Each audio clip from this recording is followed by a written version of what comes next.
New York's attorney Letitia James has been conducting a multi-year investigation, both civilly and criminally, into Donald Trump, the former president, as well as his company, the Trump Organization. As a result of that civil investigation, not the criminal side, not talking about charges for the former president, but as a result of that civil investigation, they are looking into whether or not the president made material misrepresentations, not only to the state of New York when it came to taxes, but also to financial institutions and insurance companies that he does business with. As a result of that investigation, they say in a 115-page filing made late last night that they uncovered multiple instances where the president either oversaw financial documents that had misrepresentations to financial institutions or was directly involved, either he or his children or representatives of the Trump Organization, in changing the values of properties that would be outside of the normal course of business and valuing them. We'll have to see what comes up next, but the judge may order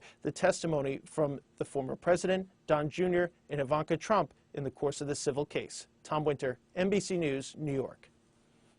And thank you, Tom. Now, earlier today, New York Attorney General Tish James released a statement on those findings, saying in part, quote, "The Trumps must comply with our lawful subpoenas for documents and testimony because no one in this country can pick and choose if and how the law applies to them. We will not be deterred in our efforts to continue this investigation and ensure that no one is above the law."